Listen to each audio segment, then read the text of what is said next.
I'm Kevin Coleman with the Sato Post, and I am at the Ross County Heritage Center, the home of the Ross County Historical Society, with Sandy Andromeda. Yes. And Sandy, can you introduce yourself formally? My name is Sandy Andromeda, and I am from the Haudenosaunee. Which most people would call the Mingo, right? Well, in this area, we're known as the Mingo.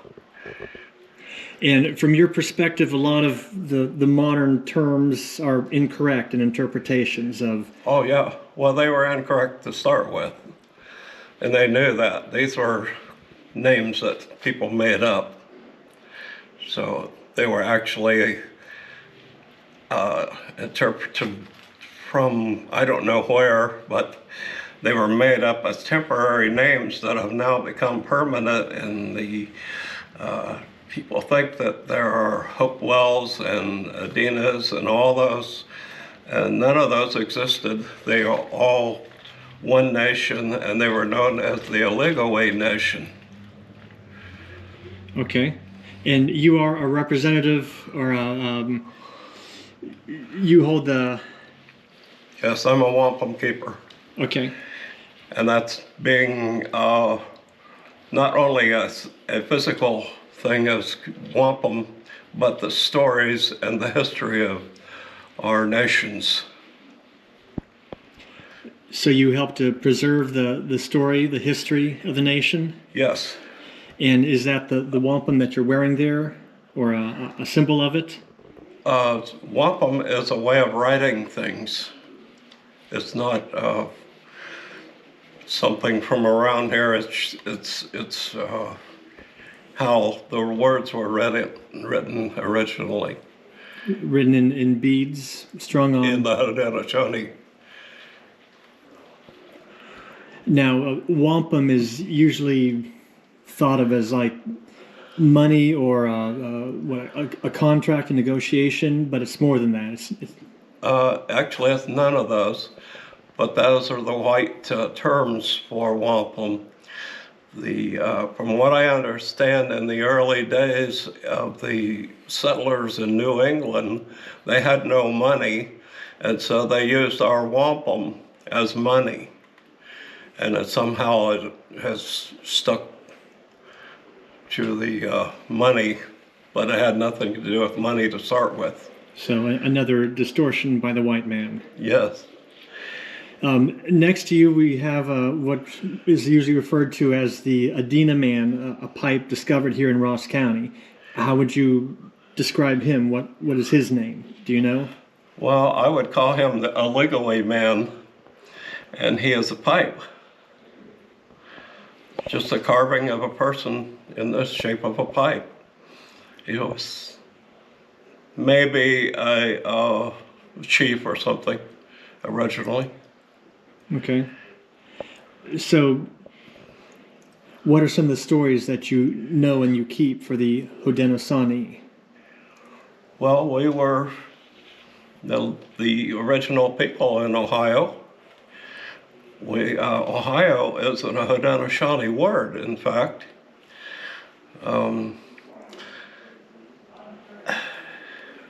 It's hard to even start because we go back so far. You have so We've many been here stories. for thousands of years, and to pick something out and say this is this. But we have been living in Ohio for thousands of years, and we're still here. And you mentioned yours is the oldest nation, oldest government. Right. Our Confederacy was founded in 1142, and so we are the oldest nation in the world. Now, I believe I have a copy of a booklet that you've published. The what? There's a booklet that you've published. No. On, maybe I'm not remembering right then, on destroyed mounds and earthworks in Ohio. No. We haven't published anything on the mounds. Okay. These are sacred places. They're cemeteries. How would you like to see them interpreted, or what's left of them? The earthworks Well, I'd and the like mounds. to see nothing to ever happen to what's left of them. As far as interpretation, everybody's going to interpret them differently. Even we would. So we don't talk about them. They're just everyday things to us, but they're amazing to the rest of the world. What do you think of the World Heritage designation of them? Well, it is worthwhile, but I would say that we fit in with the rest of the world in terms of what we've done. Okay. You mentioned that you've been the bearer of the wampum for 65 years? 65 years ago, I was made the wampum keeper of my nation. You must have been pretty And then young. about 30 years ago, I was made the wampum keeper for all 8 nations.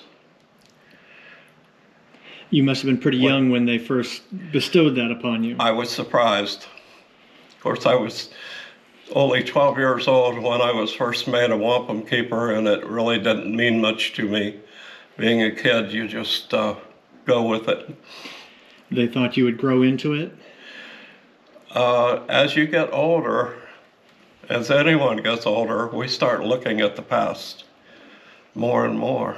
So it must be a part of nature, part of our lives.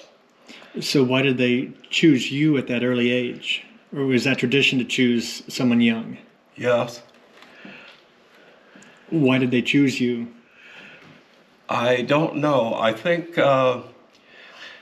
what I was told in the old days is that you're chosen before you're even born. When the clan mothers choose different jobs for different people, oftentimes they choose who's going to be a chief and who's going to be anything. And I suspect that must have happened to me because it was a surprise, and I didn't really understand when I was a kid what it meant until I was much older. Okay, so you say the Haudenosaunee, if I'm pronouncing it right, Yes, have 8 nations. yes. What are they? Well, my nation is the Ganangakaka, but the others have common names. The Seneca, the Susquehannocks, the Wendats, the Cayugas, the Onondagas, and the Oneidas. Okay, and Chief Logan's perhaps the most famous. Yes, he was a Cayuga. And what was his actual name? Well, I believe Logan was given to him by the whites. yes, he was given the name John Logan, I believe, named after an Indian agent in Pennsylvania. You're probably familiar that Mount Logan here in Ross County was named in honor of him. Yes, there are many things around there named after Logan. If anyone wants to learn some of your story that you'd like to pass on or share, how can they do that? Well, we only share our stories at powwows and private powwows with the other people of the nations. So that's not a public thing. Okay, but if someone would like to learn more, can they contact you and ask? No, I would rather not. Okay, but you are a keeper of your people's story, and you're still Yes. working on that. I preserve stories of the nation and I pass them on to the youngsters. So That's my job. You pass it on within your nation. Yes, yes. Okay. Any other thoughts? No, that's it. All right. Sandy Andromeda of the wampum keeper of the Haudenosaunee. Yes. All right. Thank you very much. Okay.